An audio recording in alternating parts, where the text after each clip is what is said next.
नमस्कार दर्शक वृन्दहरू, स्वागत छ तपाईलाई यस च्यानल नेपाली कथामा।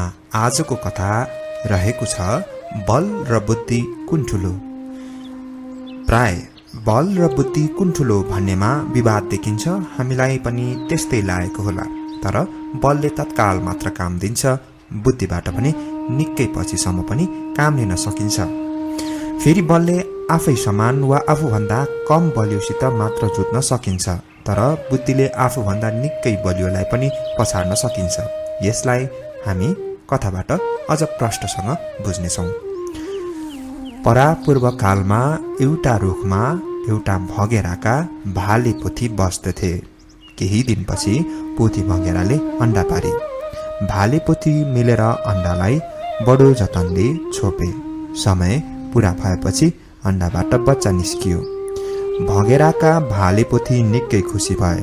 उनीहरूले पालै पालो एउटाले गुडमा बसेर बच्चाको रक्षा गर्ने र अर्कोले खेतमा गएर आहार खोजेर ल्याई बच्चालाई खुवाउन थाले। तर बच्चाको राम्रोसित पखेटा उम्रन पनि भ्याएको थिएन। एउटा हात्तीले आएर रुखलाई उखेलेर फालिदियो। भँगेराका भाले पोथीले त उडेर आफ्नो जीवन बचाए, तर बच्चाहरू उड्न नसक्ने भएकाले बचाउन सकेनन्। त्यस दिनदेखि उनीहरू निकै चिन्तित हुन थाले। भालेले त जेनतेन चित्त बुझाएको थियो, तर पोथीले भने चित्त बुझाउन सकिन र खानपिन समेत छोडी रात दिन रोएर बिताउन थाली। बिचरा भालेलाई अरू चिन्ता थपियो। एक त गुण भत्किएको र बच्चा मरेको चिन्ता, त्यसमाथि पोथीको यस्तो दुर्दशा। उसलाई के गरौँ के नगरौँ भयो।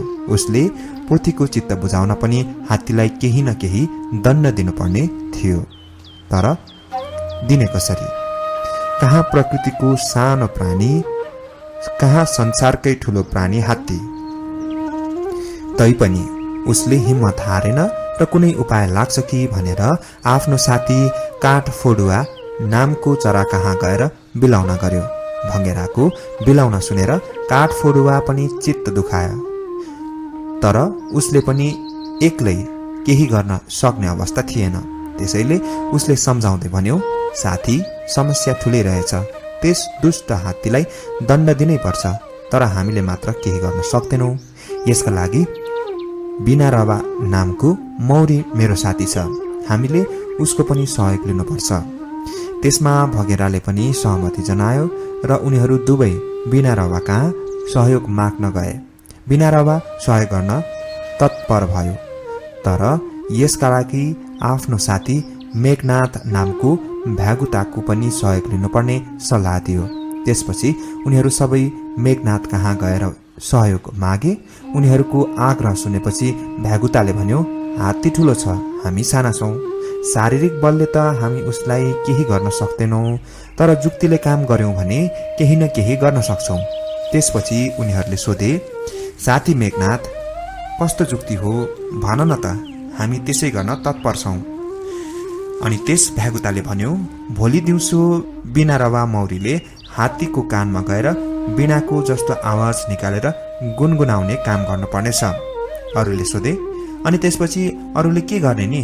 भ्यागुताले भन्यो, त्यसपछि बिनारवाको आवाज सुनेर जब हात्ती आँखा चिम्म गरेर त्यसैमा मुग्ध भई बस्नेछ, त्यति नै बेला काठफोडुवाले आफ्नो तीखो चुच्चुले उसको आँखा फोडिदिनु पर्नेछ।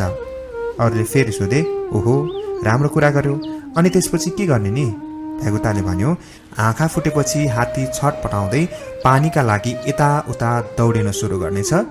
त्यति नै बेला म एउटा गहिरो खाडलको छेउमा बसेर ट्याइ ट्याइ गरी कराउन थाल्नेछु। त्यसपछि हात्ती पानी त्यतै हुनुपर्छ भन्ने अनुमान लगाउँदै दौडिनेछ र खाडलमा पर्नेछ र मर्नेछ। नभन्दै भोलिपल्ट सबैले त्यसै गरे। मौरीले हात्तीको कानमा भुनभुनायो। हात्ती खान पनि छोडेर आँखा चिम्म गरी मौरीको आवाज सुन्न लाग्यो। त्यति नै बेला काठफोडुवाले ठुकेर आँखा फुटाइदियो। जब हात्ती पीडाले छटपटिएर पानी खोज्न लाग्यो, त्यति नै बेला खाडलको नजिक पुगेर भ्यागुता कराउन थाल्यो। जब हात्ती पानीको आँसले त्यतैतिर के लम्किएको थियो, खाडलमा परेर मर्यो। त्यसपछि बुद्धिले काम गरेकोमा उनीहरू सबै खुसी भए र आफ्नो घरमा लागे। भँगेरा कति सानो हुन्छ, त्यो पनि हामीले देखेका छौं र हात्ती कति ठूलो हुन्छ त्यो पनि थाहा पाएका छौं। तैपनि उसले बुद्धि लगायो र साथीहरूसँग सहयोग लिएर हात्तीसित बदला लिएरै छाड्यो। यदि हामीले पनि भगेरा जस्तै बुद्धिले काम गर्ने हो भने आफ्नो समस्यालाई समाधान गर्न नसक्ने कुरै आउन्न।